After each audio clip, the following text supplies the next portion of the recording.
भूल आए थे। टुन्नू जी, ये किस चीज की शीशी है और इसके अंदर क्या है? टुन्नू चिड़ा जानता था ये वही शीशी है जिसके अंदर जहर था। वो डरा डरा सा बोलता है, रानो, इस शीशी में शहद है, मैं बाहर भूल आया था शायद। कालू, अब तुम जाओ। ठीक है टुन्नू, जाता हूँ, मगर थोड़ा ध्यान रखा करो, ऐसे अपनी चीजें बाहर नहीं भूलते।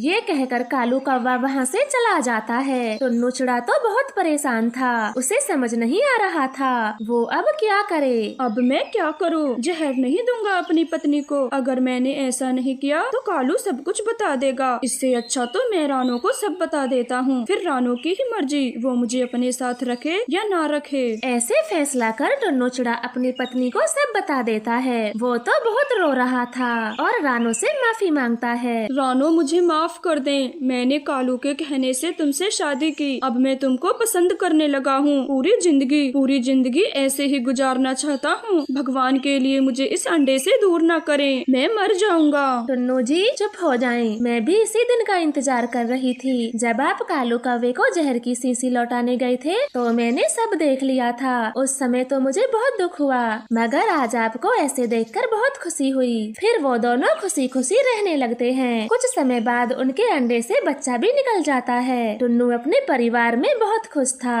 दूर पहाड़ों के जंगल में कालू गौरी नाम के पति पत्नी रहते थे। गौरी मेरी जान, आज मुझे व्यापार में बहुत मुनाफा हुआ है, मैं बहुत खुश हूँ। तो आज आप भोजन में मटर पनीर बनाओ। हाँ कालू, मटर पनीर के साथ में गुलाब जामुन भी बना देती हूँ, आपकी नौकरानी जो ठहरी।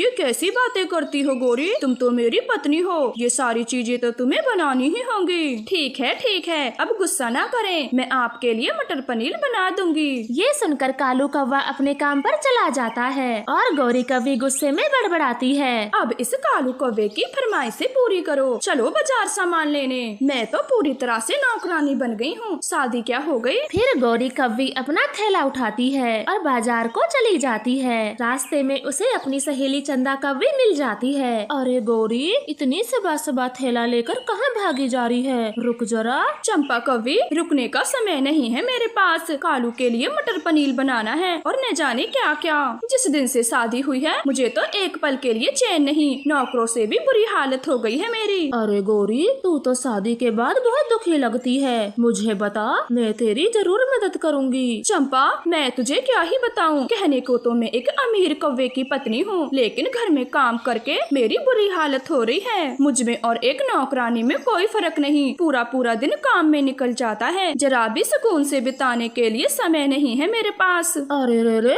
तेरी हालत तो बहुत खराब है और मुझे देख, मेरे